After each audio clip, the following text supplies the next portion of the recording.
not sure, but while we're getting organized, be mindful of the fact there are lots of germs going around, so just reach in and take your cookie and don't rummage around. There are chocolate chips and cowboy cookies. I don't even know what cowboy cookies are, but I guess we'll find out. They look oatmeal-ish. So I'll just pass them both around at the same time. And then we'll get started. Our guest today is Becca Wright. And I don't know that much about your background, so I'll let you say more about your background. But maybe while the cookies are going around, it would be helpful for you to just know kind of what the backgrounds are of people in the room. And if you want anything other than a first name and program, or... Here's what I would love to know, because I know we're all super excited about 2 straight hours of writing concepts. Like I feel the excitement. What I would like to know is any kind of pressing concern that you have about writing that I can kind of keep in mind, or that Carol can know as we go through this, so that we can hear. Yeah, and just as background to that, while you're thinking about what to say, getting your cookies. We organized this, I put this together in the context of teaching the DRPH seminar that many of you either are in now or have been in, but not all of you, where we do argumentative writing. But it occurred to me in reading student papers over the last several years that not everyone's necessarily had exposure to how to do that. And so I thought, well, okay, I shouldn't just make them do it, I should help them learn how to do it better. So that's how this got started. But there are other students in the class who aren't in that seminar, but hopefully will benefit from it as well. So why don't we just go around and... As soon as your mouth is full. Okay, I'll make it.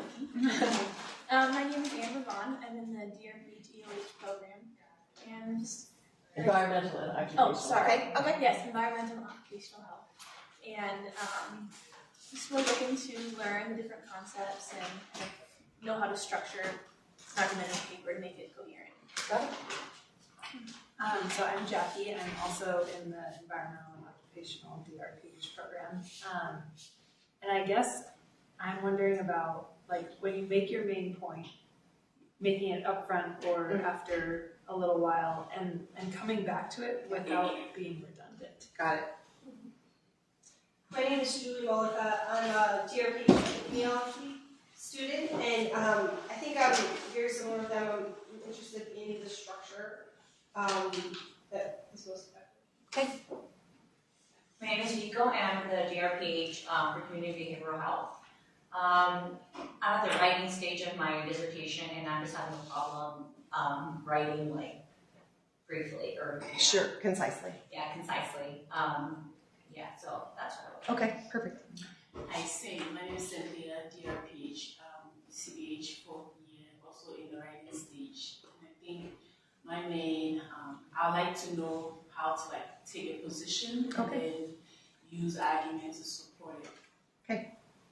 And my name is Noor, and I'm a 5th year DRPH in environmental and occupational health. I just want to learn all I can about this topic and how it's different from the other types of writing. Yeah.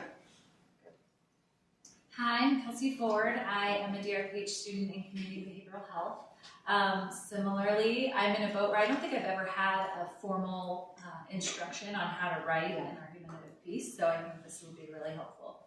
I love your earrings. Continue. Hi, I'm Elise. I'm in the environmental and occupational health DRPH program 1st year.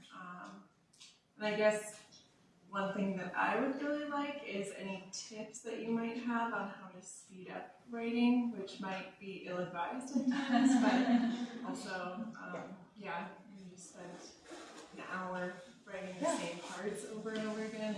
And, I'll work in some strategies, both to her point about the dissertation, about like how can I be concise, and then also just like generally what are some strategies. I'll try to sprinkle those in. Hi, my name is Emily Bertwick. I'm also a DRPH in Community Behavioral Health in my 1st year. I think similarly, I'm interested in learning how to write concisely but still give a compelling argument. Okay. Allison Saddam, DRPH Epi. I think my main concern is making an argument and not rambling and getting lost in the weeds. And your ending sentence is different than the top of your first sentence. So. That is key. Yeah. We are done here. Like, the ending sentence is not the same as the beginning sentence, obviously. My name's Lauren. I'm a PhD student at EPI, and along the same lines, just clarity of argument. I'm Danielle, New York 5th year PhD student in epidemiology, and I would like help with like making an argument on how I'm filling a gap in the literature without like bashing other what has already been done. That they were too dumb to include that, and now you're going to come in. Yeah. Okay. My name's Randy Johnson. I'm a PhD in EPI also, and I don't know that I have something specific in mind. I think I've always had my own, what I feel is my own style of writing, and so one of the things in team writing that I'm struggling to determine is where do you compromise like your own voice maybe for those of your team. Sure, and what your cohesive voice even is if you're a team trying to write together. Yes. My name is Patrick Carey, second year EPI PhD student. I think kind of along the same lines as everybody else, just writing more efficiently. And then also kind of how you, when you're writing, especially in scientific context, how to incorporate existing evidence into your argument without making it too technical. Great, we're going to talk specifically about that. I'm Alan. I'm a first year MS FE. Okay. And I'm trying to skills to tackle my thesis project. Okay. Yeah. We're like all trying to survive. And if I can just say one other thing, just to remind all of you, there is a second session scheduled for April 4th on scientific writing per se. If you missed that, it's a two-part series. Okay, so I'm Becca. I've worked for the Writing Center for years. I'm a supervisor there. And the little Writing Center spiel that I will give to you is that we are here for you to work on any kind of writing that you want to. I passed out a brochure. Just because if you haven't visited us before, it's just important to know that we operate on an appointment basis. And so while we welcome walk-ins, we usually fill up much too quickly to accommodate walk-ins. So if you want to follow up more on what we're talking about today, please make an appointment and see us. A couple of things about making an appointment. If you open up the brochure here, in the bottom right-hand corner, just if you Google us, just if you pull up the CU Denver Writing Center, this is the page that will come up, and you'll be really tempted to make an appointment. But if you've never made an appointment, go down to that line that says first time, register here. We're a student service. We're covered in your tuition and fees, and so the university wants to track the students who come so that they can see that we're helping students and we can continually be funded. And so that's why the system is set up the way that it is. So that's just a technicality, but let me just back up a little bit and say that you can make an appointment with us to talk about any of your writing at any stage of that. So you can come in and say, I'm new to the program, I'm new to scientific writing, I want to talk about principles of scientific writing, and we can do that. Or you can come in with a section of your dissertation and say, is this what the discussion section is supposed to do? Can you look at this and tell me, right? So we can work with you at any stage of that. And also on other documentation too. Applications for employment, cover letters, personal statements, all of those things that then they become tricky because you're writing about yourself. We can work with you on that. So all that to say, those are my legit writing credentials before we go into the presentation. I have a question. Yes, go for it. Can you bring an assignment before it's due? Of course. After? Bring it before it's due. Okay. You can come and see us multiple times before it's due. We can work on different iterations of it. Absolutely. Conversely, you can also, if you get comments back from an instructor, or if you've submitted something for publication and you get comments back, and so it's post-submission, we can work through those things too. Yeah. And I'm glad you guys are asking questions already, because let's do this seminar style. If something that I'm saying is raising a question that you have, let's chat about it. Because if I can't answer it, maybe Carol can, and we can make it immediately applicable to you. So here's the agenda that we created based upon Carol's request. This is kind of a stab in the dark, because one, that's a lot of talking about writing to do while we're all seated. But then at the same time, I know that we have different levels of comfort writing and different levels of experience. So for some of you guys, a couple of sections might be review. while to others it might be like brand new information.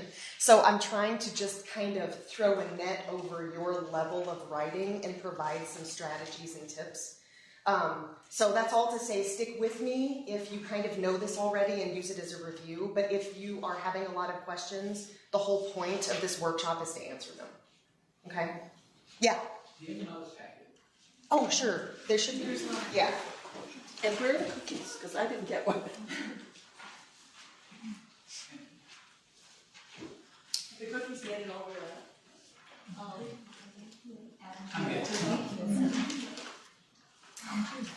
So in a nutshell, here's what I'd like to do. All of this, the whole structure of this, is about writing concepts and strategies and general organization of a text at your level.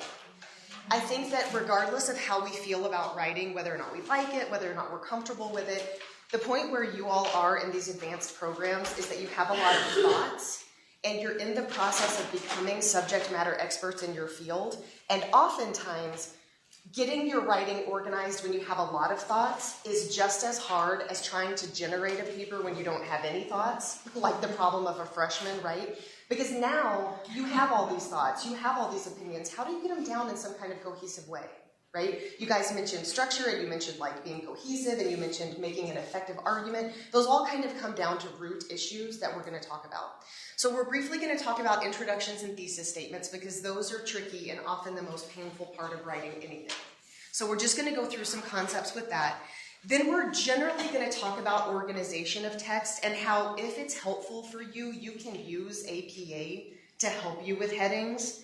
Then we're going to take a break and I'll get some alcohol or cigarettes or something. Kidding. And then come back and then we'll zoom in.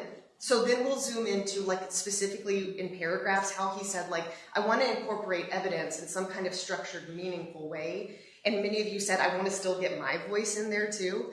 That's done at the paragraph level. Then we'll briefly touch on conclusions. And in each of these sections, I'm hoping, as time allows, to build in a little bit of time for some quick exercises just to illustrate the concepts and get us comfortable doing it. At a broad level, any of the writing that we do in any kind of graduate program is basically entering the academic conversation. So we know philosophically, like, we are standing on the shoulders of the people in the field that came before us. And so while we have the benefit of their ideas and technology, our ideas are still, part of them are new and advanced, and then others are like rooted very much in an existing conversation. So one of the biggest mistakes that we can make in an argumentative text is what you guys might know as the confirmation bias, where you just plow ahead with your idea or your assumption, and what you do is you go out and find all of these things to support it, and you basically just write down a monologue, right? We're past that level. We're to the level that's better illustrated by this screen. Grab a packet before you sit down. They're over on this side. We're at this level, where regardless of where you are in the writing process, you have this idea or you have this prompt that you have to do, right? And your spark is your idea. And so you go out to voice number one, whatever the source is, and you interact with it, right? You're not just pulling quotes that support what you think. You're not just looking for sources that support what you think. You're looking for all the information that's out there as part of the conversation. So ideally, the research process for an argumentative text is you find the first resource and you interact with it. So if you're going to bother to read it, give it all of your attention, take the notes, notice the questions, be an active, engaged reader, annotate things, write, track things for your paper, and notice how that is then affecting the original thought that you had. We most often do this in the forms of either questions or we're disagreeing with something, right? Because then we're like, wait, no. So notice those things. Then come back, take your notes to yourself, go to the next voice, on and on and on, right? So at a high philosophical level, this is the research process that we're doing. We're joining the academic conversation by truly interacting with every source that's out there, that's relevant to us.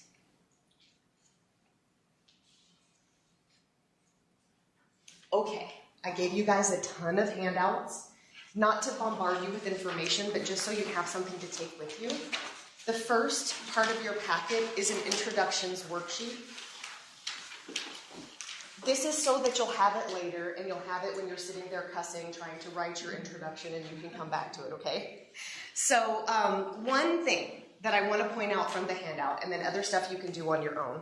Take a look at the inverted triangle there, the one that's like the triangle, it's upside down.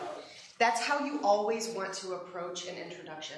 An introduction is always starting broad and narrowing down to the point of your paper, okay? If you're a visual learner, if that helps you, visualize your introduction doing that. Hey, my topic is this health issue. This is problematic. Here's some context about it. And then you start to narrow. Here's what I'm going to talk about in this paper, okay? Some tips about generating an introduction. I would say as a writing instructor, don't write it first.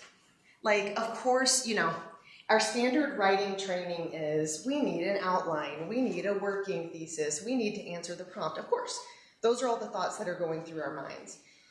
But we often by the time we research a paper, work on a rough draft, and get through the conclusion makes a great introduction. Because what's happened is if you try to write the introduction first, you don't have all of your ideas. Or if you do, they're definitely not organized, right? And so you have the pressure of entering the conversation. How do you start? What is that first sentence? And then you have the pressure of this like stellar thesis statement that's supposed to go there. So what I recommend is start tackling your main points. Write about your main points. Write about what the prompt is asking you to write about. And then work on your introduction once you have those points, because then you have all of your thoughts collected and cohesive. So your introduction is going broad to specific. It's usually providing context and background for whatever your topic is. There is this thing, here is what it is. Statistics show that it's this prevalent. And then you're leading into how you're going to address it. This is acknowledging the academic conversation. This is very much the paper equivalent of when you walk into like a dinner party. Even if it's your friends, right? You know these people. You walk in, there's still that moment where you have to include yourself in the conversation because it was started before you got there.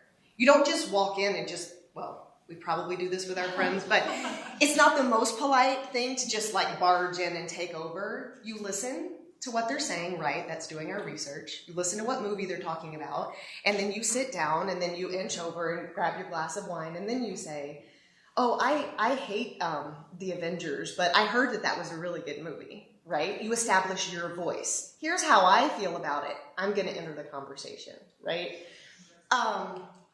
Here's a place to address those important gaps that she was talking about, is if you want to differentiate yourself from the very beginning. If you're writing a literature review, particularly, where you notice like that there are some gaps and you're going to fill those in or you're going to address those, you want to differentiate yourself in the very beginning. So you do want to kind of politely, diplomatically say, this will fill in some of those existing gaps, right? Also, your introduction is going to establish your voice and your tone, and you really will have a voice and a tone, even though it doesn't feel like it in an academic paper, because you are arguing for something that is coming from your work and your experience and your brain. So this is a way to, what an introduction basically does is it tells your reader how to read your paper, which is why that shouldn't be the thing that you write when you don't yet know your paper. So write it later. Okay? And if you don't like it and you never like it, that's okay. Introductions and conclusions are really hard. That's why we struggle with them. So we said this before. What is a thesis? We know this. Like, we know this. But somebody tell me, just in your own words, before our blood sugar plummets from the cookies. And you didn't get it. Oh, that's okay. What is a thesis? Take a stab at it. We know like what it is. Like, how does it function in a paper? The topic that you're making points about? Yes, totally. It's the thing, right? It's the thing that you're writing about. Here is a method that you can use specifically with argumentative papers, okay? There's not just one right or wrong way to write a thesis statement, but what a thesis statement should do is tell the reader what your topic is, what your position is, and why that matters. Why should they bother to read your paper? We're all busy. We all got stuff going on. Who cares about your issue? Particularly for an argument like this one, An easy sort of template for you to follow would be what we call TPR. So that just means what's your topic, what's your position, what's your rationale. There are other ways of doing this, but particularly for an argument, it gets all of that information out. It also helps you articulate what those things are. So you all know what your topic is, but sometimes our position is very clear. We should implement this. We should regulate that. We should not continue this form of testing, right? If we see the word should, we know there's a position. But sometimes we're arguing just simply that something's important, or that something's worth noting, or that something is missing or lacking, right? And that's our position, is that we need to be informed on this. So a position is not always just digging your heels in, fighting for something. A position can be, this is relevant because it has these implications. Students and writers usually get the first two. Like the thesis, usually we got that. We got our topic and we got our position, but we forget the rationale. The rationale forecasts the analysis and the main points of the whole paper.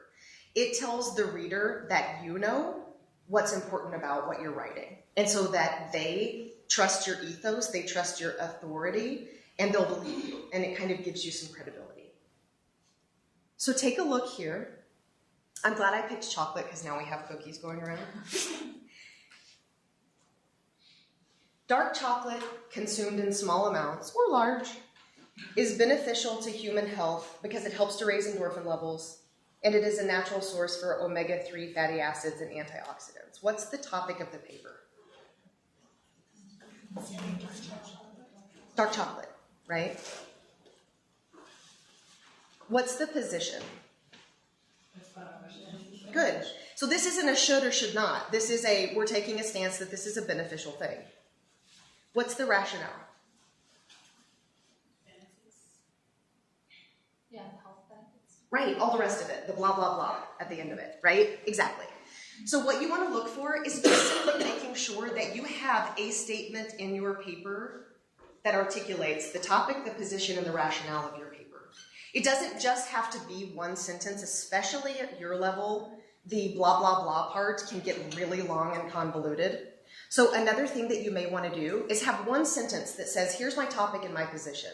Dark chocolate is really beneficial in small doses, period. This has been proven to blah, blah, blah, blah, blah, right? You also don't have to list out every single point that you want to make, but at a very high level, what's your rationale for why this thing is significant or important?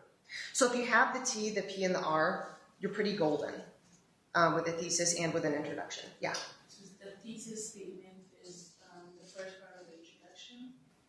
Good question. What do you guys think? Is the thesis the first part of an introduction? It was the last sentence. The point of the funnel. It's typically the last sentence. There is no right answer to that question. The thesis is a great place to start to get yourself into your paper and kind of writing your paper. Generally speaking, the introduction, like I said, is going to be general. Dark chocolate is delicious and is manufactured in many countries around the world. Specifically in the US, it has been proven to da-da-da, and we should eat small amounts of it, right? So typically the thesis is toward the end of our introduction to focus our reader specifically in what to expect from our paper. Does that help? Yes. Other questions? How do you feel about calling out that it's your thesis? Like, this is my standard. Oh. What's the protocol around that? Here's what I would suggest. At this level, always write however you want to write. My thesis is, this paper will talk about this. What I want the reader to remember is this. Okay, write it however you want at first. And then, as you polish your paper, if you started your sentence with, this paper will assert that, take out the this paper, right? And start with whatever your topic is. The topic is important because it's a great way to get us thinking and making sure that we have a thesis statement, but it's a little, it's not as sophisticated if it winds up in a final product. Now, you will see, you guys, I'm sure, read abstracts and look at journal articles all the time that says this article will, right? But in class, maybe your professor's okay with that, maybe not. Other questions? Okay. What time is it? I built in activities. I just want to keep myself. You know what? I'm better than I gave myself credit for. Here's what I want to do. I want us to keep the cookies passing around, and I want to take 5 minutes for you to jot down notes to yourself about whatever the text is that you're working on or that you're worried about. Jot some notes down that would get you started on your introduction, because if you can start to answer these questions, the answer to these questions will become your introduction. So let me give you 5 minutes to work on that, and let's see what questions come up, and then we'll keep going. Is that okay?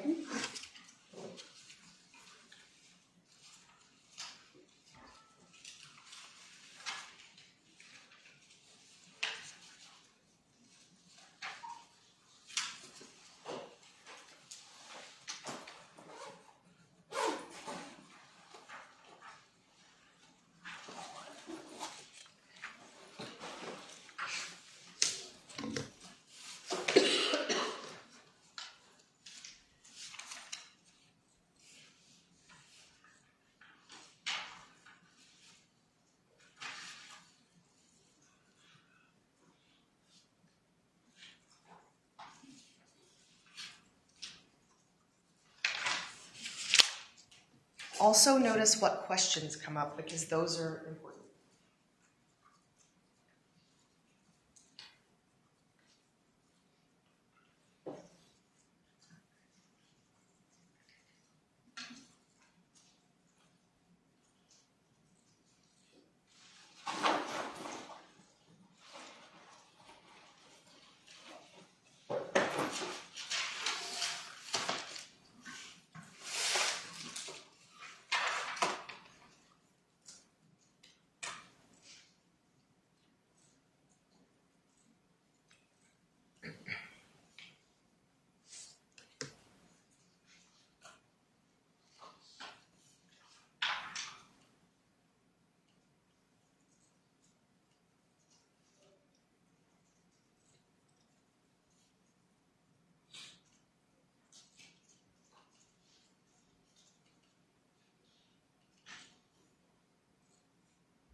I'm getting the cookies going around again.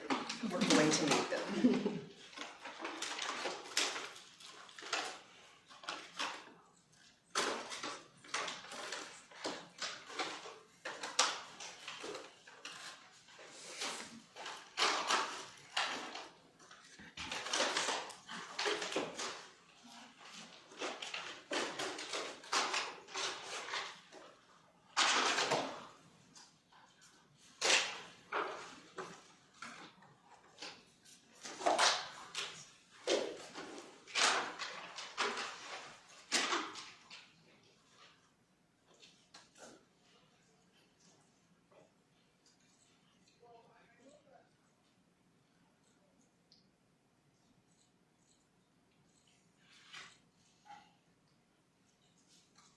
Yeah.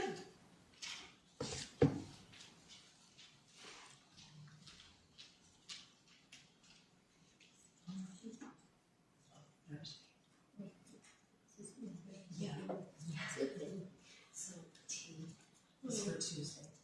R is to show Thursday. Oh.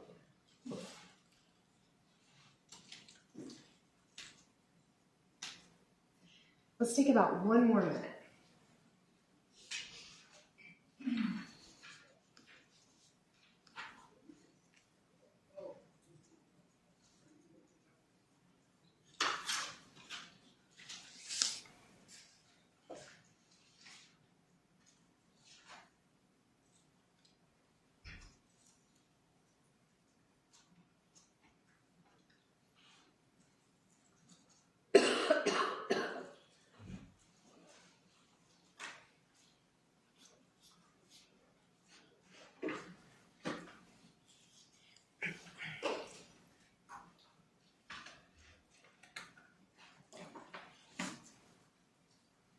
I'm actually going to have us take about 5 more minutes and continue on to thesis, just to go through the mental exercise of it.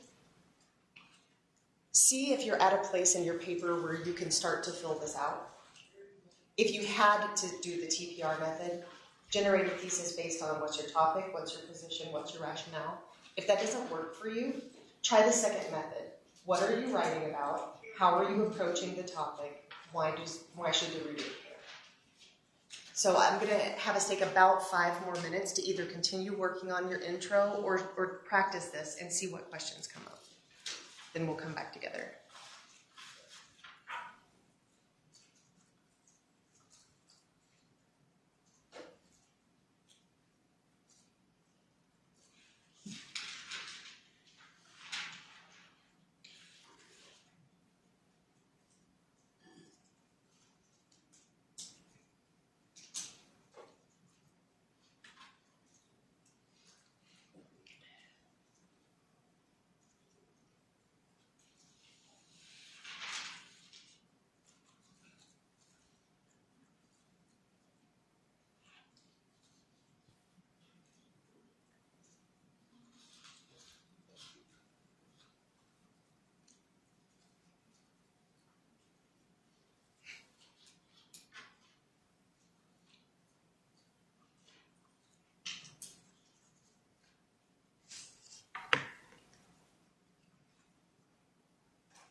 Let's take 2 more minutes.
So definitely go ahead and finish that thought. Because I realized that I just said, save your introduction till last. No, write your introduction. I'll give you 5 minutes, okay? Thanks. But oftentimes we don't, here's the thing about writing. It sounds great. It doesn't, it sounds terrible. But we get the concepts. And then often we don't notice the questions or the problems we have until we're writing, and then we just increasingly get more and more stressed out. So one of the points behind doing these exercises is to see what questions crop up. Does anybody want to discuss introduction or thesis statement or any concerns before we move on? Anything not work for you, or was it just more confusing? What if you have multiple positions? Oh, that's interesting. What are your positions? Well, this is just for our long paper assignment. So my topic is on HPV vaccination among adolescents or preteens. But I was thinking, well, maybe it's because I don't have the information yet in front of me. So I'm thinking, oh, we should do this, or there should be opt out, or you know. So I wrote a lot of different things for that. That's actually really good. I'll let Carol jump in if she wants, but for a writing position, so we're going to talk about 1,000 writing concepts tonight. And each thing that we talk about could be its own 2-hour seminar. So we're actually doing quite a lot. But one thing that you're doing is you're actually going through the writing process and you don't have all the information yet. So it's very good that you're listing down everything that you can. And it's very likely and possible that by the time you do all the research, you will have narrowed down that to something more specific. But I didn't know if you want to address that. Yeah, because your assignment is to argue for or against a statement. Yes. Okay. So you'll need multiple arguments to have one position. Got it. Yeah. And so, even if you go through the research and you still have multiple shoulds, that's okay too. Because those become points of evidence, or not evidence, those become main points and claims for your argument. Does that help? It does. I kind of second that because I'm working on writing my dissertation results and discussion, and I'm trying to like combine my 3 aims into one introduction and my 3 aims into like one discussion that kind of unifies all of them together, but each of them makes a separate position, which is they're supposed to, because they're supposed to be 3 separate papers. And that's okay too. I mean, this isn't going to apply just all the way across the board for every single document. This is still good practice to be concise. When we all said, like, I don't know how to be concise, I have all these thoughts. If you can have a thesis per aim, then you are being concise. Does that help? Yeah. Basically, if you can create a bumper sticker or a tweet or a promise for whatever your paper is, you've condensed it down far enough to turn it into a thesis statement. And it feels awful because you're like, but I want to say, but this isn't, but if you can, condense it down to an elevator ride from the 1st floor to the 3rd floor with somebody, if you could say it in that amount of time, it's concise enough. Other questions? Or do we need therapy just from that exercise alone?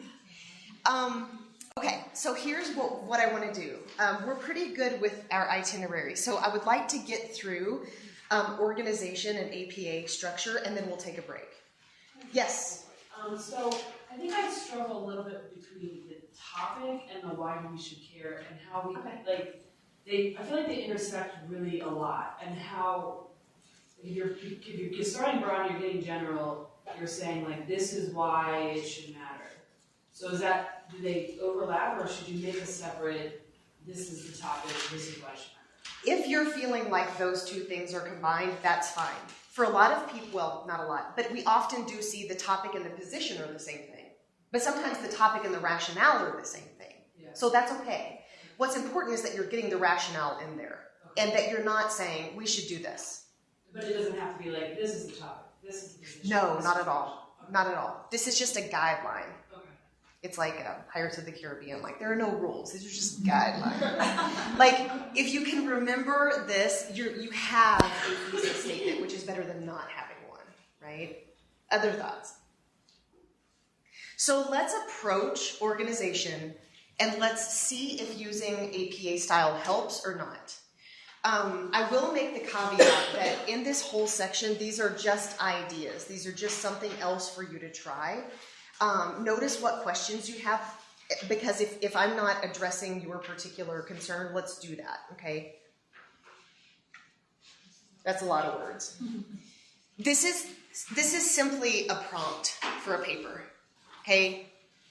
It could be your prompt for your paper. A lot of them are like this. Select a problem area listed by the instructor and examine these things. This could be domestic or global. Please select a problem area that's not something you've already been deeply engaged in, but rather something that will stretch your learning in new directions. Include in your analysis in separate sections these 4 things, right?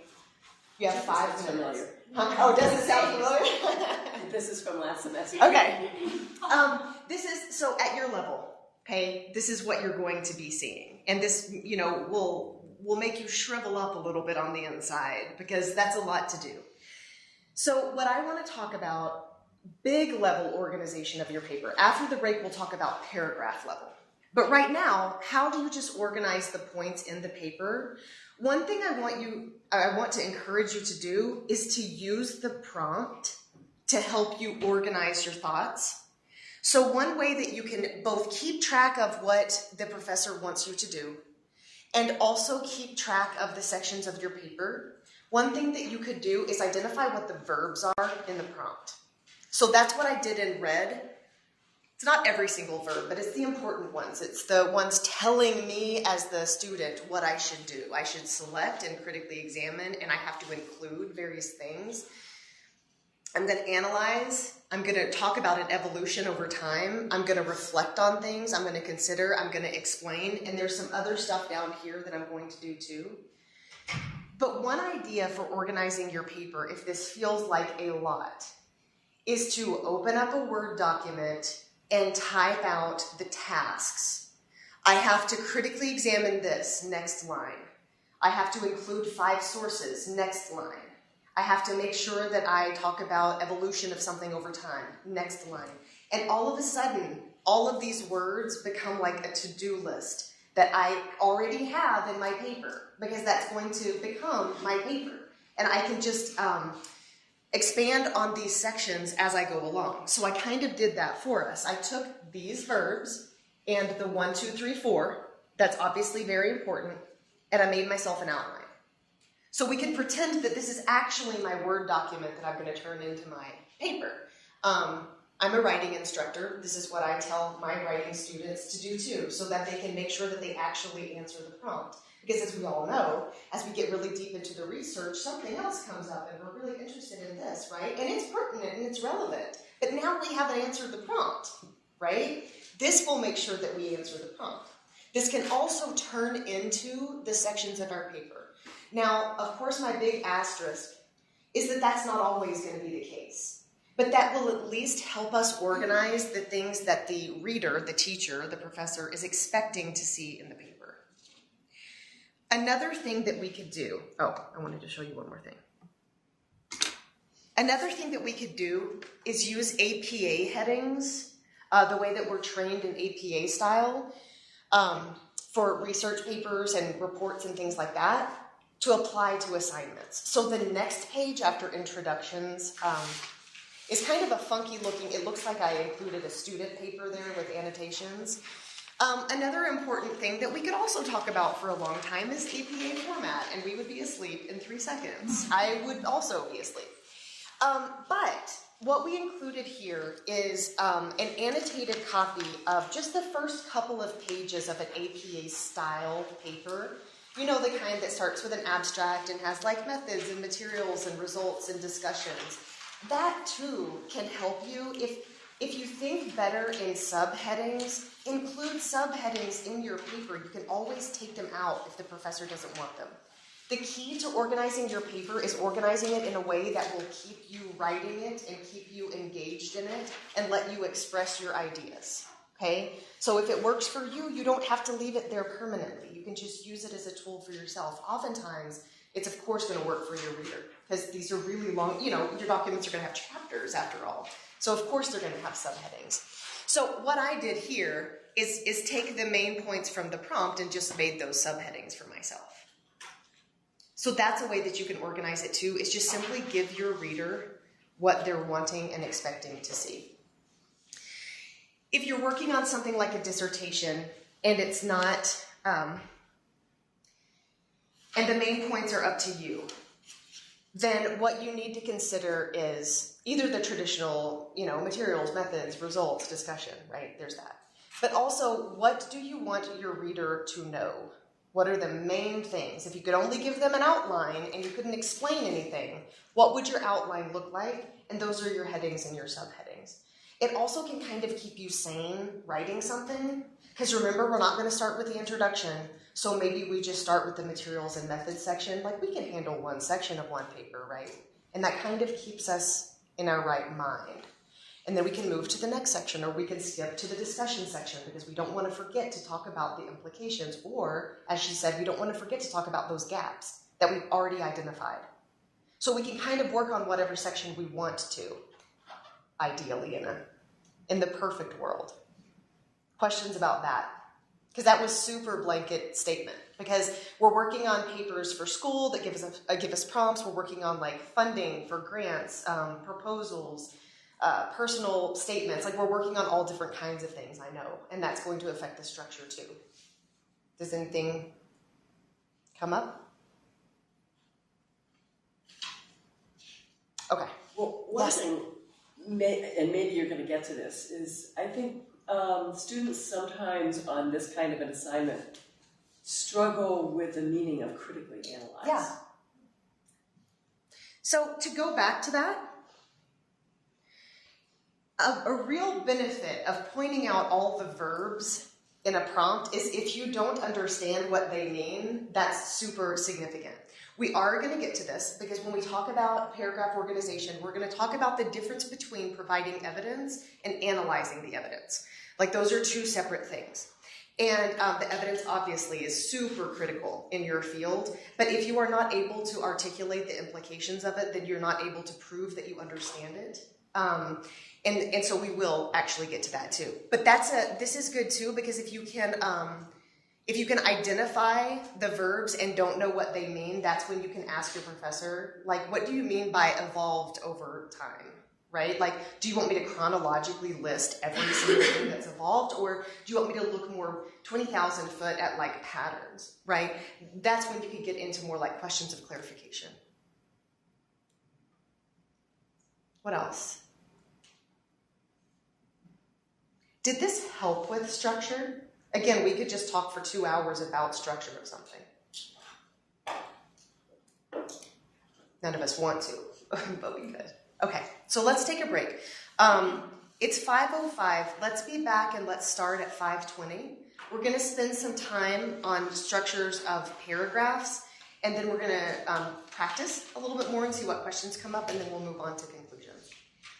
So let's get started right again at 5:20.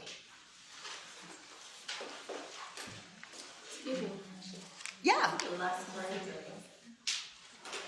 This one? Oh, wait. That one?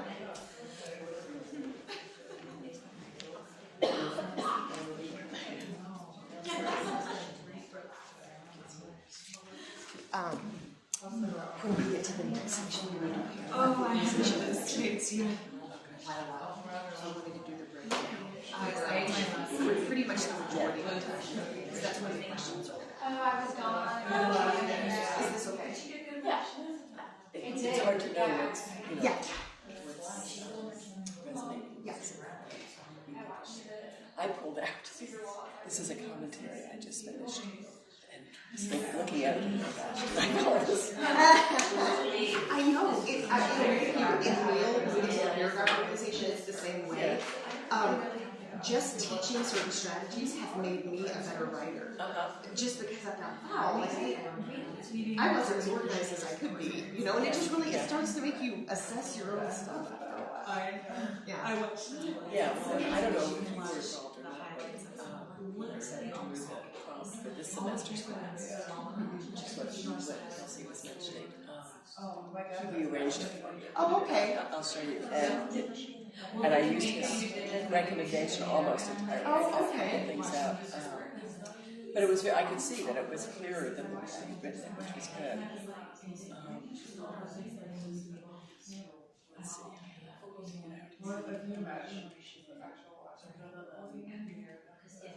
Yeah. Yeah, it would take like 27.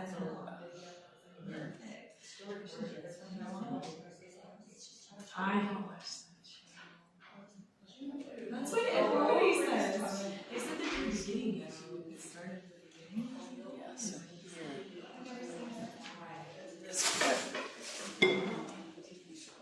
is what about half this room is going to have to respond. Oh, okay. So,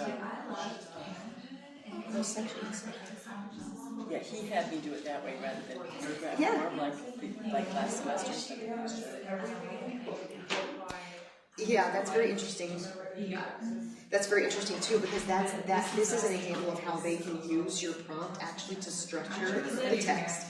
Because then you can ensure you get what it is that you're looking for, and they have an idea of how to structure the information. That's interesting. Did you find that helpful? Yeah, I did. I mean, I had written it in a similar fashion as that. No, and I use that example because just even in the writing center, just day to day working with students, we see a lot of prompts that are like that. So we spend a lot of time, because students can get overwhelmed, and so we spend a lot of time saying, like, what is it that you're going to do? Like, let's talk about each of the steps that you're going to do. Yeah. So, yeah, and this actually breaks it down. Yeah, and then they choose from these topics. Sure. So they yeah, I'll see. You know, I haven't done it quite this way before, so. Yeah, so let's see what you can see. For anything to understand that. Oh, sure. When are these papers due? Is this a semester? Okay, so what's a semester? For about some of them, all the Worksheet, which is most of the students here, take my 2 semesters, part of the 4-semester sequence. So some of them had it a couple years ago, and some of them were taking it last semester, this semester. Okay, so got it. So they have time. Yeah. Oh, yeah. And this is great too because instead of just putting it off or dreading it or just being intimidated, it's another idea behind the exercises is to just get everybody immersed in it and starting to like each week they do a 1-page shows that. So it's on the reading. So like for this week, what's the central thesis of these 2 papers that we read? Across the reading sense, the main ideas complement each other. Give one example. Describe what you think. Carol Miles. So each one's a little bit different, but they're similar.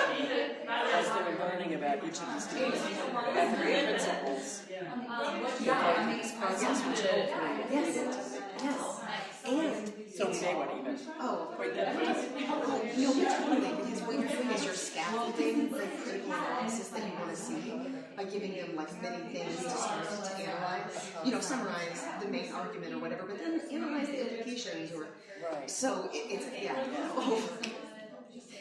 hopefully. Really? How was the application?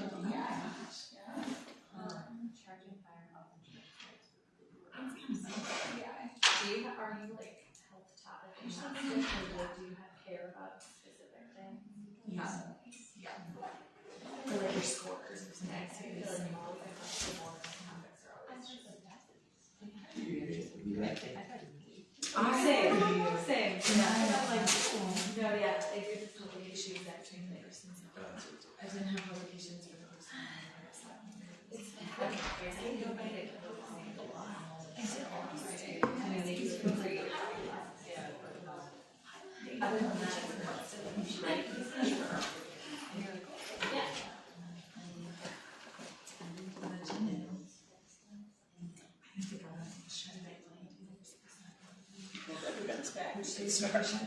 Oh, is everybody? Oh, wait,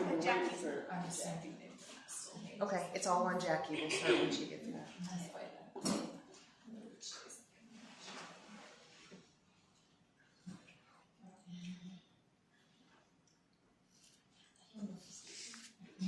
You guys are so good. I wish that I had you in class instead of the students that I do have in class. What courses do you teach?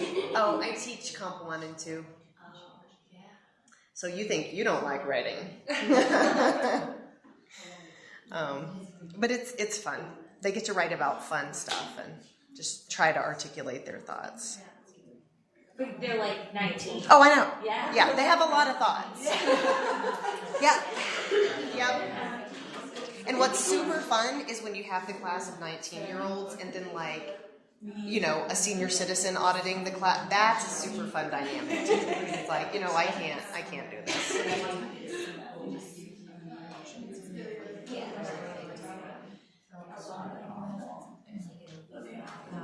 Well, bias or correlation and all measures.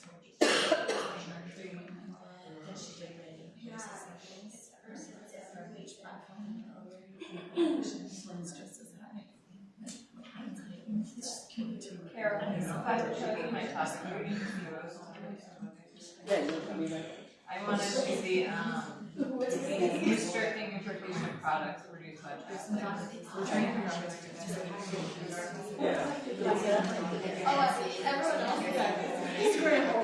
So I need to start recording. She said, the ones that are taken are planning against school and HPV.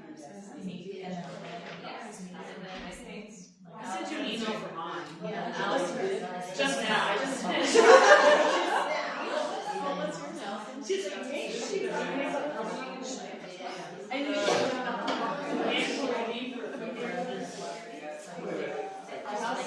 Okay, sorry. Wait, but I'm not close to this week.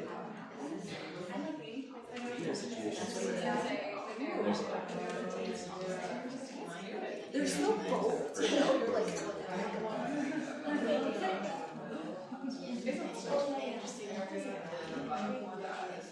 well, so then she looked at subtracting her as a child, but the difference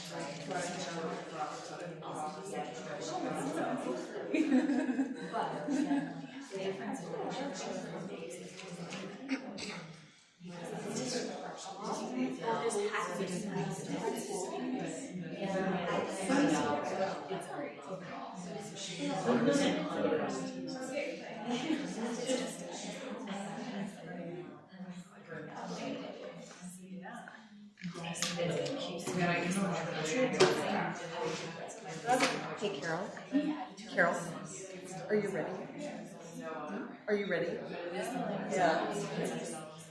Through the doors, yeah.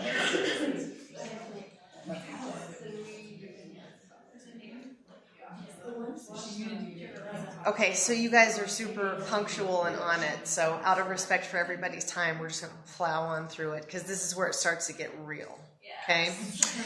I wanted to point out one thing. So I gave you this slew of paperwork that you can keep and hold on to and look at later when it's more relevant for you. On the introductions handout, most of the handouts are dual-sided. On the second page, the back of the introductions handout, it's got a full sample introduction at the bottom that's just a really good illustration of that broad to narrow. Of course, this is going to be familiar to you guys because you read these types of things all the time. So you could just literally go to the library and look up a journal article and read the introduction, and it's going to follow the same moves. But I just wanted to point out that we went over introductions extremely quickly, and they're tricky parts of the paper. And even if you've been doing it for a long time, they're still tricky. So there is an example of not so much that the information, that the words are important to you, but the rhetorical moves that the text is making are the same moves that you want to be making, okay? So here's what we'll do. We'll spend the remainder of our time in the nuts and bolts of structure. So in those paragraphs and how to write really good, strong academic paragraphs. And this is information that is no longer blanket statement. So this is no longer will apply to some of you and not others. This will apply to everybody no matter what you're writing as long as it's academic information. I said, the problem that you guys most likely have is that you have a lot of ideas and you have a lot of expectations, a lot of information in your prompt. And so how can you start to organize that in an effective way, but also in a concise way? Several of you said, I don't want to be rambling. I don't want to be saying the same things over and over again. My first response to that is a fine way to write. So Hemingway said, write drunk and edit sober. And my students are like, but the point behind that is write how you want to write, okay? Because that's not the part that's the finished product. The revision is what you do. The editing is what you go in and do and make it pretty later. So I'm not one to ever say, oh, don't ramble, because one of the worst things you can do is start to censor yourself before you ever even write anything, right? Get the ideas out of your head and make them pretty later, okay? We're going to go through the process for that. So we're going to talk about another handout that's on here. It's the paragraph development, and it just says MEAL. It's this acronym, MEAL. Here's where we're going to spend some time. And this is not this is not a prescriptive formula that you definitely have to follow. However, once you can identify it, you'll notice it in every academic form that you read. Carol and I were talking during the break about how, like, once you start to recognize this, you recognize it in your own writing. Like, you just see it. It's like once your eyes are opened, you just see it everywhere. So write however you want to write, but then edit for clarity, organization, and analysis. And here's a way that you can edit for those things. So here's what MEAL stands for. The M is, of course, the main topic of your paragraph. We know this. That's like third grade stuff. But what I want to point out to you guys is, in an argumentative paper, that main topic sentence is actually a claim. So what you guys should be looking for in your text, and jump in, Carol, if you want, is you never start a paragraph with evidence. A paragraph never begins with a fact or a statistic. A paragraph in an argumentative paper begins with a claim. And a claim is your argumentative statement that you're making about why something should be done, or why it's relevant to your point, or why the increase in something is significant. The main claim in an argumentative paper should always be something that your devil's advocate can say, no, it's not. It's this other thing. Because it's the thing you're trying to prove with the evidence, is this claim of why it's important.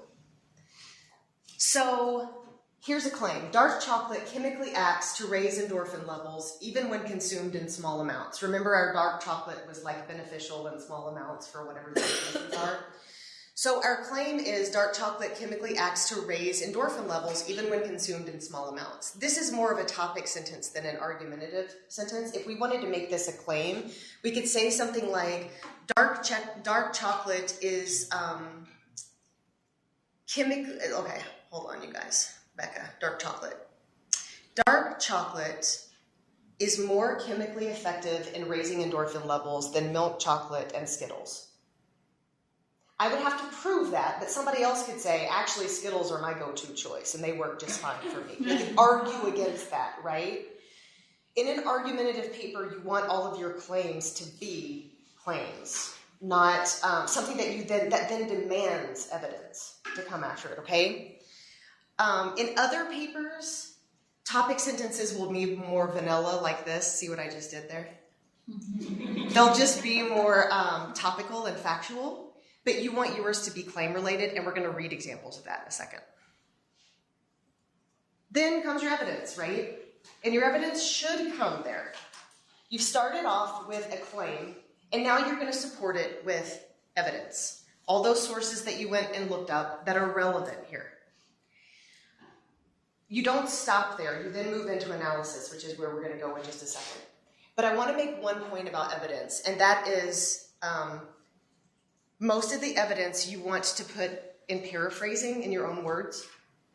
You will use quotations. Quotations are important, especially when you're dealing with exact information.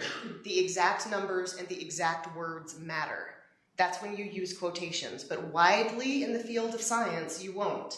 You'll take someone's idea, you'll give them credit for it, but you'll put their idea in your own words so that your tone stays consistent throughout the paper. Also, so that you demonstrate that you understand what they said. The biggest problem with putting really long quotes or just quote stacks in papers is that that's not your writing. Like, maybe it's an example of your research because you went out and got the quotations and put them in there. But just putting a bunch of quotations in papers doesn't demonstrate that you know the information. Even though you guys know the information, it doesn't demonstrate that you know it. So when you put someone else's statistics or someone else's results in your own words and explain why you're using it in your context, your tone stays the same and it strengthens your argument because it strengthens your ethos. So that's another, I didn't know if you wanted to say anything else about expectations for evidence. Well, yeah, and I want you to help sort of interpret the distinction between evidence and opinion as well. Oh, okay. Because, and particularly those students who this semester are writing ethical arguments. Okay. Some of it is going to be less drawn from evidence than it is from opinion, and just getting this sort of straight. But also, the thing about quotations, I've seen in papers over quotations and under quotations, and so it might be useful to address that just a little bit. Yeah. As well. You always want to use evidence effectively, and you always need to be able to defend the evidence that you're putting in there. The next step that we'll talk about is analysis, but to go back to your point too about evidence, anecdotal evidence counts as evidence too, right? You could write an argumentative paper that only includes your own opinions, and those can be quite strong, especially at our level, because those are educated opinions. So when we talk about analysis in a second, we're going to talk about the importance of bias, and we don't mean bias as a bad thing, we mean bias as like educated bias that you have, right? Based on all this evidence that you know and that you've studied. You always want to follow the generic conventions of the text that you're working within. So if you're doing something like a lit review, you're going to have a whole lot of evidence in there, because that's what a literature review is you put your finger on the pulse of the academic conversation that's happening with the literature. If your teacher says, in this argumentative paper, I want you to use 3 texts, what you want to do is be very strategic about the information you're using from the 3 texts. And view evidence kind of like this, generally in an argument. You're driving the car. The sources are in the car, but they're in the back seat. A lot of people will say, like, oh, I've just got to lead with the evidence, and I've just got to lead with what everybody else says. That's letting the sources drive the car. You're not in control anymore. They're in control. You're in the back seat. You don't know where you're going. So view your paper as you're the one in control. You're the one driving. You're the one who knows the destination. The evidence is in the car with you. They're going with you. But they don't have control, which is another reason why you don't start the paragraph off with evidence. You start the paragraph off with something you have to say that then the evidence will support. Yeah, and also, I mean, the other thing that drives me crazy in reading some of the papers I read is evidence says that, or research says that, and you don't need to say that. Yeah. Just say what needs to be said and not claim, research says. That is a sure sign of sounding naive. Would you agree? I do agree. Yeah. Thoughts about that before we move on? I know this is scintillating. Going back to being able to describe opinions or ethical decisions from other sources, is that different than how we would present it this way? It is a terrible question. I just want to know if we're describing an ethical opinion or an opinion on an ethical issue, how do we weave someone else's thought in? Okay, so if you're talking about an ethical approach to something and you want to support it with somebody who says the same thing or with counter-arguments. Yes. Okay, great. Counter-arguments should come in here. Those are part of your evidence. Is that so-and-so, or a popular belief posits that this. A counter-argument is this, right? And then you talk about, those are both evidence. Let me move on into analysis, because this is where all of our brains are going. Analysis is the part that you're getting to, because you're already starting to think of your cynical reader who's going to, man, bless you. You're allergic to this.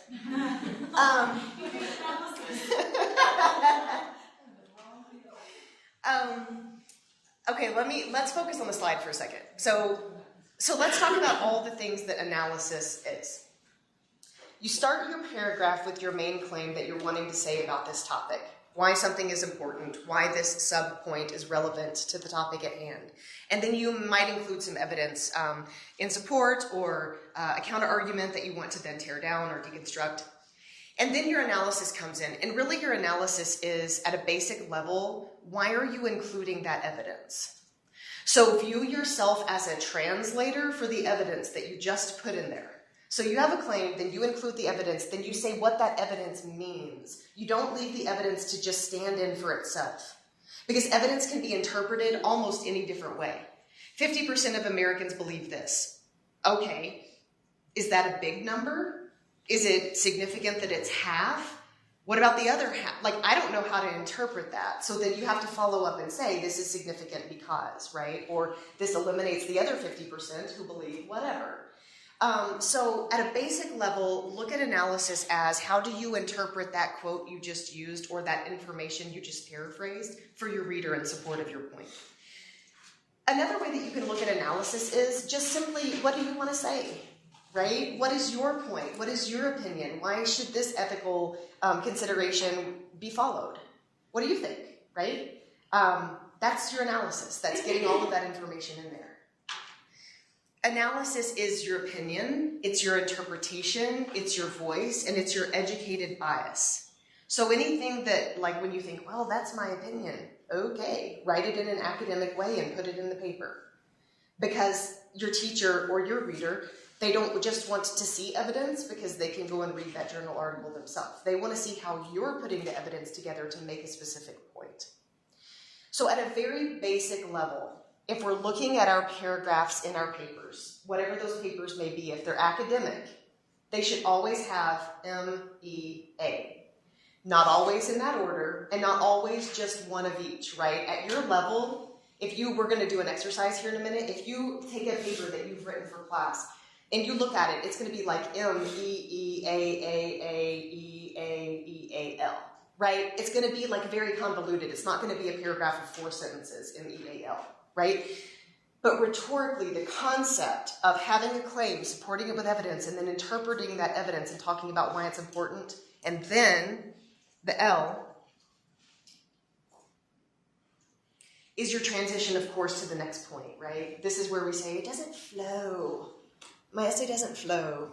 What we mean is an L at the end of a paragraph, a link, can serve various functions. It can reinforce the main point that you made at the beginning of that paragraph again. Now that you've taken the reader down through the evidence and the analysis, you can take them back out to why that's important.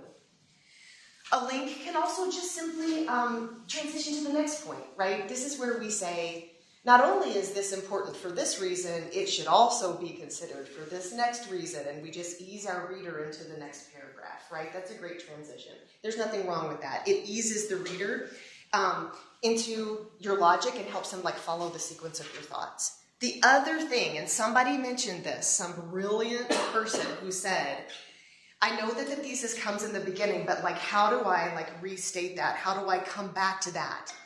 This is one way to do it too. When you're doing a 300-page paper, you're not just going to mention your thesis or all those aims. You're not just going to mention them one time. You're going to continually come back to them and remind the reader of the bigger picture. And your links can do that too. And you're not being repetitive if you have links throughout your text that do that for the reader. You should remind them. Yeah. Okay, just going back to the analysis, the previous slide, should the evidence always be in support, or you can be comparing and contrasting with existing evidence? Comparing and contrasting is a great idea.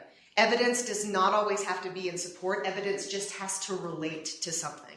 So evidence can always compare and contrast. You can take a contrasting viewpoint from the one that you're advocating for and deconstruct what's wrong with that using other evidence, right, in support of what you want. Absolutely. And good argumentative papers will do that. Remember the academic conversation in the very beginning where we said we don't want to take a stance and just go out and find everything that supports it? That's not a good argumentative paper. We want to strengthen our point of view by showing that we can deconstruct opposing arguments and that we've thought of opposing arguments. Because we don't want our cynical reader to say, they haven't even talked about Smith and so-and-so who did that study. And you want to show, yeah, I know about the Smith and so-and-so study. Here's what's wrong with it. It just strengthens a good argument. Other thoughts? Okay, here's what I would like us to do. So you have this meal handout for reference for later. This is a great thing to keep in mind as you're writing. Hey, what is the main thing I want to write about right now? What's the evidence I'm going to include? Why do I want to say it's important? It's a good outline. This is also a good way to edit. I've been saying all along, write however you want to write. Get all your ideas out, write it down. And then when you want to make it pretty to turn into Carol, go through your paragraphs and arrange them this way. What's my main point? Do I have supporting evidence? Do I critically analyze? That was a key verb. Do I critically analyze, right? And then do I have some kind of flow within my text? This next page looks like a journal article, because it is. I just took a random page from a journal article and just made a copy. Here's what I would like for us to do. You can do this on your own, or you can get with a partner. Start with the, there's this graph on the left-hand column and then a partial paragraph, and then the first complete paragraph says, although many nurse-led first contact. I want you to start there and read from there through and stop at 3.2, stop at the next heading, and identify what you think each sentence is. Is it M, E, A, or L? I just want you to notice. Is it a main topic sentence or a main claim? Is it something that someone else said? Is it evidence? Is it some kind of interpretation or opinion or bias that would make it analysis? Or do you suspect that there's a linking sentence in there? And then let's talk. Let's take about 5 minutes.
Let's take about 1 more minute.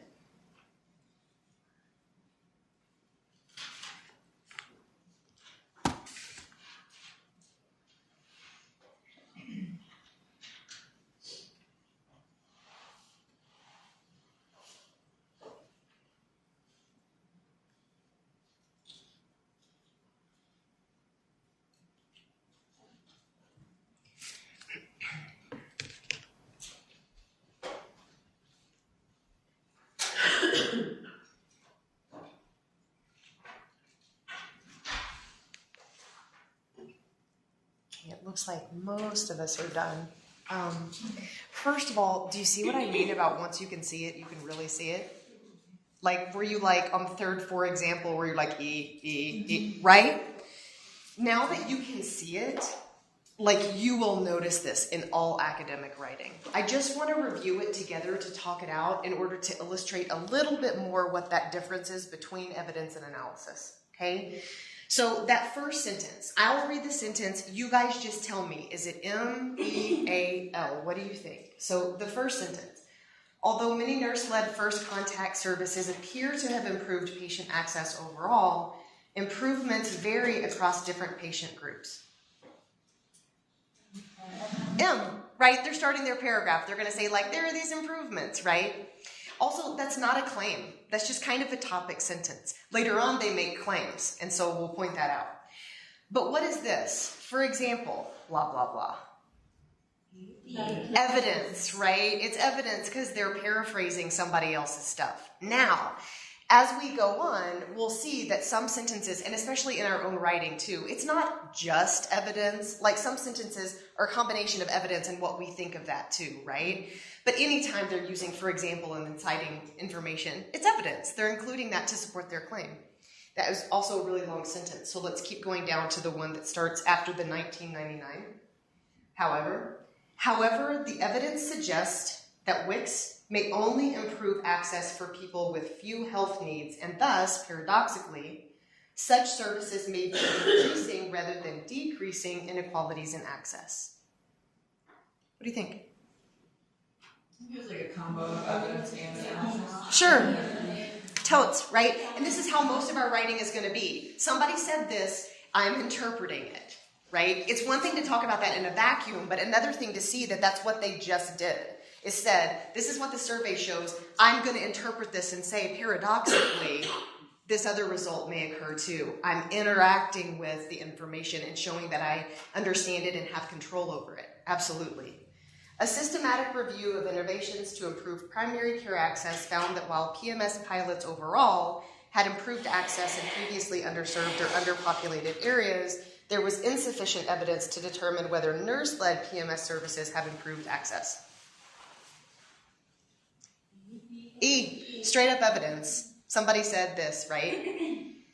Next sentence. Efforts to explore access patterns suggest that numerous factors are influential. Blah, blah, blah. Sorry.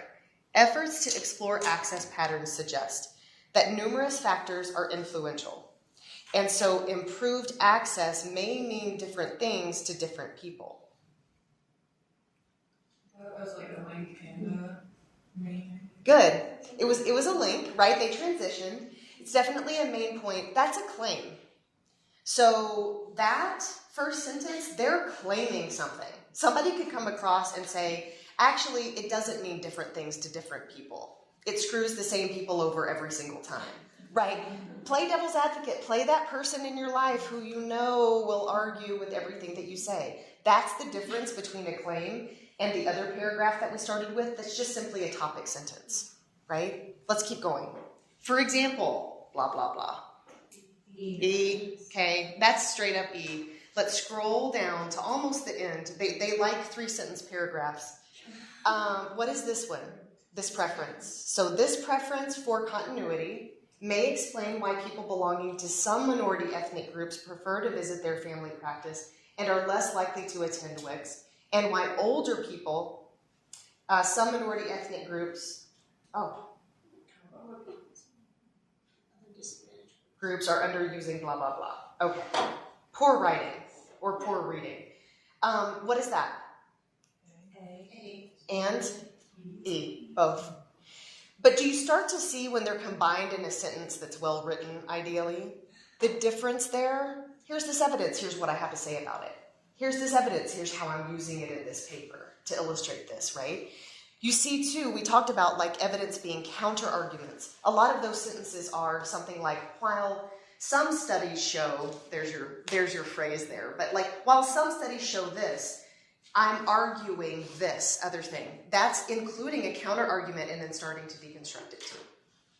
Can you use evidence to analyze evidence? Yep. Yep, that's where we're getting meta now. That's where you go, like MEEEA, right? Because you have your evidence talking to each other. A great place that you see evidence supporting evidence or evidence having conversations with evidence is in a lit review. Because you're synthesizing information and you're like making it have a conversation with itself, and you absolutely can do that. I want to show you guys another claim. So, starting the paragraph with understanding. So, understanding more fully what constitutes improved access from the perspective of the user will enable providers to design services appropriate for specific target groups. What is that? But it's a claim. Because you can have that little devil on your shoulder going, no, it won't. Right? Anytime they can argue with what you're saying, you've made a claim. Let's finish up this one paragraph. For example, blah, blah, blah. What is that sentence? E. Anybody think it was E and A? Both? Maybe. Okay. Last sentence. Furthermore, a nursing service that complements rather than substitutes the activities of doctors will not necessarily lead to increased availability of doctor appointments in circumstances where this is the patient's preferred option. What is that? A. That's that person's opinion, right? That's that person's bias. We tend to think of those as bad words in writing, but these are educated opinions and educated bias. So if you can start to differentiate what the source said versus what your author is saying, that's the difference between evidence and analysis when they're writing it. And that's what you want to do too, is you want to go out and you want to collect what these resources have to say, and you want them to put them in conversation with each other, like the meta, evidence, but put them in conversation with you too. And you're driving the car, and they're in the back seat of the car. Why is that not another claim? Oh, any analytical point is a claim too. Like it's something that you're arguing. Yes. Yeah. Now, here would be the problem with that. If you took the evidence out, we kind of been beating up on evidence a little bit and saying, it's not enough, you don't want quotes, right? If you took the evidence out, all you have are claims. And then that's empty. Then that's only opinion, or then that's only anecdotal evidence, right? So the evidence is there to ground you into the academic conversation. But you're absolutely right that it is a claim. And a lot of stuff that you will be making will be claims because they're simply your opinions, right? They're just your educated opinions. Good question. Other thoughts about that? We've kind of tackled the paragraph, right? But that is the academic paragraph. Questions for Carol? Or Carol, do you have any? Oh, were you going to say something? I just said it. Oh, I hope so. Like, you can't unsee that now. You're welcome. Like, you'll notice it in every time you see, for example, you'd be like, evidence. But Carol, are we doing a good job with evidence and analysis for you? I think so. One thing I do want you to get to, and you may not be the right time, is sort of the difference between writing an argumentative, sort of critical analysis argument and an advocacy opinion piece. Okay. I don't know the difference between. I don't, off the top of my head. I don't know how to differentiate. Okay. How would you differentiate the difference there? Can you repeat the question one more time? Well, I guess what I was, I think of advocacy pieces as you're advocating for a specific kind of outcome and using, the strongest language you can to convince somebody to do something. Got it. But it's not necessarily critically analyzing the facts and the arguments leading up to that. Okay. Is that fair? Yeah. Would you say that an advocacy piece, when you say an advocacy piece, you're thinking more of a position paper? I mean, you're advocating for a solution or a stance. Right. Correct me if I'm wrong, but I would say the key difference there is if you are critically analyzing something. So to go back to the prompt, if you're critically analyzing it, what you're doing is you're taking this stance or this belief or this practice and you're looking at it from every single angle that you can. You're like the panopticon. Okay? You're trying to capture every voice in the conversation in some kind of organized way. They could be camps, they could be groups or whatever. But you're taking this issue and you're shedding light on every single thing that you can. how I would differentiate that from an advocacy paper or some kind of position paper that has a specific point of view is that you are looking at and presenting the reader with this point of view in a very educated way, but you are being much more deliberate and much more focused with your point of view. This looks more like the one-sided conversation of here's my opinion and here's everything that supports it, except your references list is going to be a lot longer because it's going to include stuff like counter arguments, but that is going to be advocacy. If it's more position-oriented, it's going to have more persuasive language, stronger language, and there will be no doubt what the point of view is. And it might be more personal as well. Of course. Like you're giving testimony. Of course. As distinct from you're critically analyzing a body of thought. Yes. It will still come across as, I used the term confirmation bias in the beginning of we don't want to be doing this.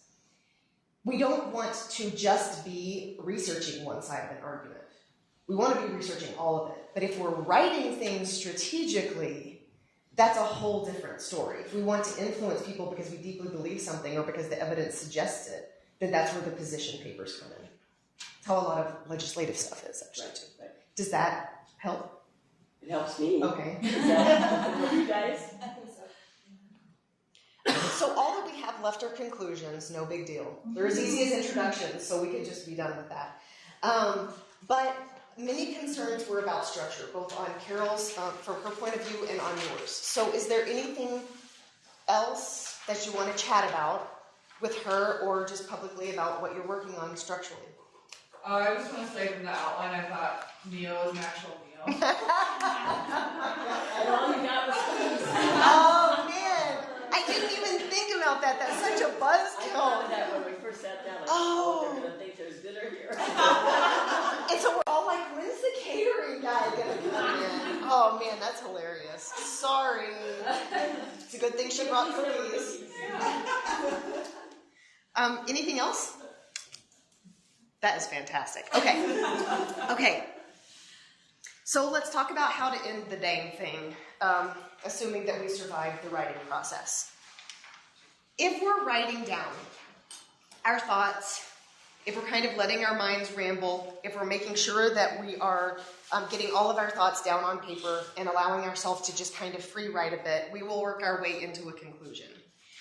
What we have been trained to do, like if we give the standard academic answer about a conclusion, is that it restates your thesis and it restates your main point. At this level, the conclusion doesn't restate anything.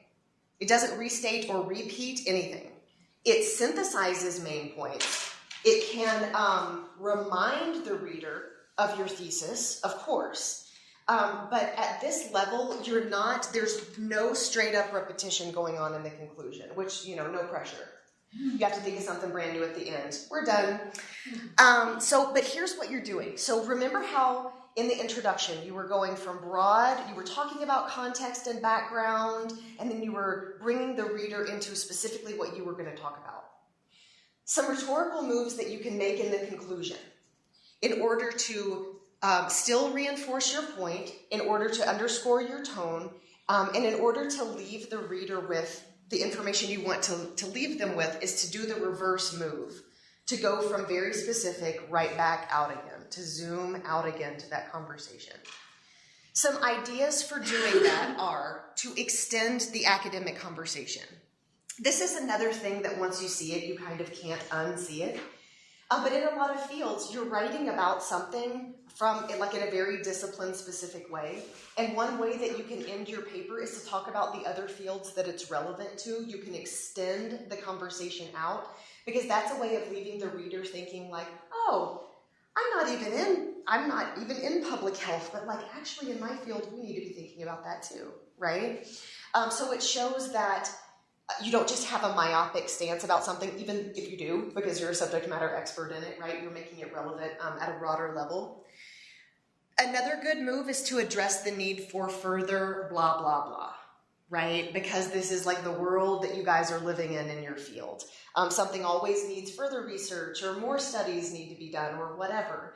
But there are rhetorical moves that you can use to at least be saying something different in your conclusion than what you've already told your reader in the paper. Your reader is very smart and very advanced, and you're a good writer, so they're going to be with you. So you don't want to repeat at the end. You want to say something new, to say something different. Even if it's something you then don't have to prove, right? You can just say, further studies need to be done on this in order to blah, blah, blah. You do want to reinforce your thesis and your main points, right? You're not just like doing a mic drop and walking away. Like, you want your thesis to be like the thread that goes through your paper. So here's what I suggest for that. Write whatever you want to write. And then often in the editing process, when we're starting to go through our paragraphs and we're really starting to make things concise, a lot of what editing is actually taking out. You guys know this. You rarely, when you edit, are you adding in new information. You're taking stuff out and you're moving it around. Here's what I suggest. You've worked really hard to come up with that content. So when you take it out, just copy paste it into like a junk document, right? Just keep it. Because some of that stuff you really liked how you phrased it, or you just really liked just how it worked out, but it just doesn't belong in that paragraph. Save that stuff for the conclusion. A lot of times what I tell my students is we do a lot of practice on thesis statements because we really work on being very concise and being very straightforward. Come up with 2 or 3 different versions of your thesis and then stick with the one that you want. And then the other 2 that you discarded, take what was different about those, the sentence structure, the order of the points, take whatever was different about those and work those into your conclusion. That's fine too. You do want to make sure that you're not repeating, even though I'm repeating myself. You want to make sure that you're just putting the heart, the essence of your paper into the end in some way that's relevant to your audience or that can extend beyond into other fields or that can extend beyond into the future. You can capture a trajectory. You can say that this is increasing or that this is decreasing and that this is significant and merits attention because, right? Some conclusions, especially ones that you guys might be involved in policy-wise, end with a call to action. They end with having the reader go do something. That's very specific. That might be in an advocacy thing. When you are highly trying to persuade someone to believe something, to vote a certain way, to live a certain way, to act a certain way, you want that to be the last thing they read so that they go and do it. But in more academic texts, you want to underscore the relevance of something or underscore the significance of something in the end. So no big deal. So we've now covered the paper beginning to end. I think, one of the things I see students sometimes having trouble with is wanting to say too much. Yeah. And it's not just necessarily repeating, but having so many ideas that it doesn't hang together. And I don't know if you have any tips for that other than writing and then trimming and then writing and trimming. I mean, and a lot of it, is part of the thinking process. I mean, sometimes when I read a paper that I think, I can't tell, is it a writing problem or was it a thinking problem? Mm-hmm. And sometimes it's both. Yep. But I don't know if you have any tips for sort of helping to really go through the thought process to scale things down and figure out what's important and what's not important, so that it ends up being a cohesive, cogent argument. Don't switch focus in the end of your paragraph. That's one thing. When we advise to expand the conversation or expand the research, that's just the relevant stuff. Sometimes, if we want to look at it as more of like a thinking problem than a writing problem, people get tangential at the end. They just want to get that one other thing that they researched in there. The end of the paper is not the place to do it, right? Edit it out, just refrain, use it in another paper. So I think that that's what I often see, is somebody wanted to get that one other thing in there, and it just absolutely doesn't belong in there. And now you've ended on a very unstructured, kind of chaotic note. Okay, here's another way of thinking of that too. You know the old writing tip from your undergrad days when you didn't read for class, so you read the first paragraph and the last paragraph of the chapter? Do that with your paper. Do those look like they're from the same paper? They should be bookends. They should frame the essay perfectly. So a revision tip to use to keep yourself completely on target is walk away from your paper. Walk away. Give yourself a break. And then come back to it, and as part of the editing process, read your introduction and read your conclusion. What do you think? What would you expect to see in the middle of that? Do those two things go together very well? Or do they not? And why don't they? And which one do you need to fix? That's another thing I would say about that. But really, one of the best things that you can do is not introduce something just way out of left field at the end. Yeah. So since we're talking in the context of argumentative writing, so what is the role of enforcing the argument you're trying to make in the conclusions versus should you still give nods to the things that you've already synthesized, right, that are not your point? That's a great question. Love it. There are different... Yeah. So, okay. Here are the options that you have. There are different, rhetorical models out there for arguments that are very boring. An argument is a persuasion technique, right? Like we're arguing for something that we believe in order to generate some kind of a response, even if the response is just an enhanced idea or like a paradigm of thought. If your reader has been engaged the entire time, we have an academic reader, we have a smart, cynical reader, they'll walk away remembering what was in the conclusion, right? They'll remember other points too.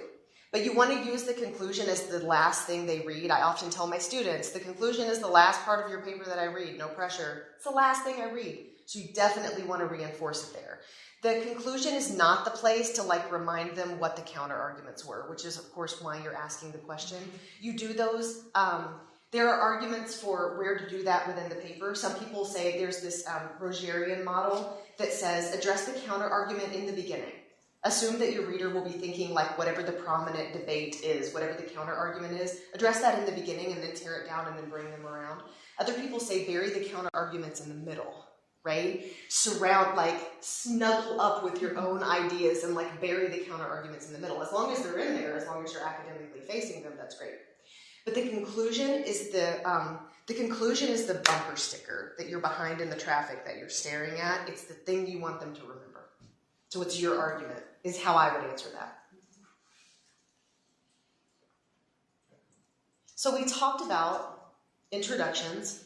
We talked about ideas for thesis statements, particularly for arguments, having a topic, having a position, and having a rationale in some kind of order toward the end of our introduction. And then we talked about how to organize a text, which sometimes the teacher can do for us, because sometimes we can take the prompt and have that organize our work. Sometimes what we need to do is just think of the main points, that if we could just give a list to someone instead of an essay, what would be on that list? And that needs to be the structure of our paper. And then we drilled down into how the paragraph should look in an academic text, just the components of them, even if it's M-E-A-L, M-E-A-A-A, right? All of your E's, however that looks. Those things should be in there in some format working together. And then our conclusion should reinforce our points and make just a little bit of a different move so that it's not redundant. Being repetitive is different than just being redundant. And we got ourselves through the whole paper. We're done. Can that just be enough, Carol? Do we have to go write it now? Or can it just conceptually be enough? I would like to show you, too, that there's a conclusion at the end. If you want to track these rhetorical moves, I included a conclusion. And also that you can use the Writing Center. Remember to make an appointment. You can go, as an Anschutz student, you can go to any of the locations that the Writing Center has. But we're here in the Health Sciences Library specifically for you guys. The other thing that I wanted to mention is it gets a little technical, but another option for you grad students is if you don't have time, which none of us do, if you don't have time to come face-to-face, there's an option. You select it like it's a location. So if you're looking to make an appointment, there's an option that says Graduate Dropbox. What that means is you get to upload your paper, and in 4 days, you get a very detailed response from our higher level consultants who work on graduate writing. So if you're comfortable, if writing is something you're super uncomfortable with, that might not be the best method because we just took the human out of it, right? You might want to go and like talk to somebody face to face. But if that sounds super appealing, remember that that's an option for you too. Just log into our system, look for the graduate Dropbox, and we can do that too. I'll give you more detailed feedback. Can you do the Dropbox, get feedback, and then set it in person? Yeah. You can do the Dropbox, get feedback, incorporate the feedback, submit it to Dropbox again. Oh. They're not gonna rewrite your paper for you. Well, I know. I just wanted to disappoint anyone who was hoping for that. I wonder, for some of the students like who wrote argumentative papers last semester and have to do it again this semester, it might be helpful to take your papers from last semester and go through it with somebody at the Writing Center and see how, a paper that was fully formed could have been done differently, and then think about it as you're writing your papers, for this semester. Would we be able to get a digital copy of this? Oh, sure. I think there are several other copies up there if you want to grab some for somebody else. You guys. Yeah, I usually lose stuff like yeah, of course. everything on my laptop. Definitely grab one on can your you way send out. it to me Yeah, of electronically course. too, because there are a couple people who couldn't be here tonight that are going to watch the video. Just so you know, all of these handouts are on our website, all of them. So they're all up there. On our just generic, just basic homepage, there's a tab that says resources, and then it says how-to guides. All of these documents are on there. And more. Anything else? Not that I think of. Anything else? I've used the Dropbox before. It's brilliant. Oh, good. Yeah, and I've used it for a couple different things, and the response was quick and fast and thorough, and it was, I thought maybe, there'd be a couple red marks or some comment questions, but it was line items, and I really appreciated that. As somebody who's worked at the Writing Center forever, I will tell you, you will get a lot of bang for your buck doing the grad Dropbox because only our elite consultants work on those and because they have uninterrupted time on those. Versus all the appointments that we see or just online sessions, those get a lot of attention, a lot of individual attention. That's my little plug for that, yeah. So we recommend submitting entire paper, can we submit sections? Sections are great. Sections are absolutely fine. Oftentimes, if we have to read a really long paper, you're not going to get the same level of feedback. Sure. So that's totally fine. We have a lot of students who are working on dissertations that have grad Dropboxes set up throughout the semester, and they're like, here's section 1 in 2 weeks, here's section 2, because it keeps them accountable. We know what they're doing. It's really smart. And that way, they're working on stuff too and getting feedback all throughout the semester. So you can do that too. I wonder if we might take just a couple minutes, because the next workshop is on scientific writing. And are you going to be doing that? I don't know, probably. Okay. And I thought it might be helpful if there's specific questions people have that they want covered in that. That would be fantastic. Or you too, stuff that you want. Avoiding passive voice. Okay. That's kills me. Something I'm picky about. Yeah. Just probably why it kills Or her. how you write about work you haven't done yet. Yeah. In avoiding passive voice. Or when you try to project the subjunctive case in the future actively, yeah, okay, we can definitely do that. And then also kind of just the pitfalls of common grammar mistakes. Oh, sure. I love hearing what's annoying for you. Mm-hmm. That's really helpful. When you would say this sounds awful, it sticks out at me. I think, oh God, and I'll pay attention to that. So I like hearing that. Colloquialism. Yes. Is another one that I make comments about. And studies or the research shows. Right. The difference between because and since. Oh yes. I learned that one. We'll talk too already. I can say that with scientific writing, we will talk about structure again, and also about specific generic conventions of different scientific documents. Scientific writing overall is a lot like business writing as a genre in that it is very concise, it is very direct, it is very fact driven. Right? It's preferable to a lot of students who like have English as a second language, because it's way more direct than like writing a persuasive essay or like something with nuance, right? So that's what you got going for you in scientific writing. But we do talk about structure and different generic conventions of different documents, but we can definitely get down into these details. And a lot of what we'll do, like based on your feedback, or if you want to send Drew more thoughts, is we will come up to with strategies of like, do this, not this. Like, do that, right? Because you know what your tics are, and like you know how you write. And so oftentimes we'll give do and don't lists. Yeah, and some of you may have examples from some of your papers that have been critiqued that you would like to share. I mean, you shouldn't feel like you have to share personal stuff, but if somebody would like to say, what was wrong with this paragraph?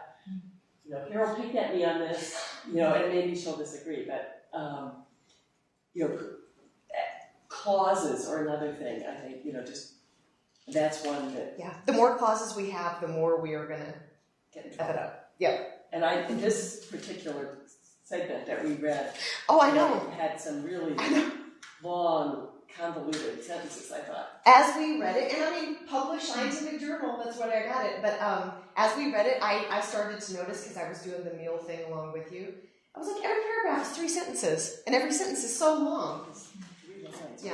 Yeah. Like, I'm forgetting what this is about by the time I get to the end of all the clauses. I don't know what the subject and verb of the sentence are anymore, so we can talk about that. And remembering subject-verb agreements and things like that you learned in 7th grade, but sometimes forget. Yeah, and you forget because now you know all of this important stuff that you want to convey, and we just get lost in all the details of it that we forget there's a reader on the other end who's like trying to plow through our stuff too. Thank you guys so much for your attention. I hope you see what right. April 4th, same time. April 4th. A different room though, I think. Okay.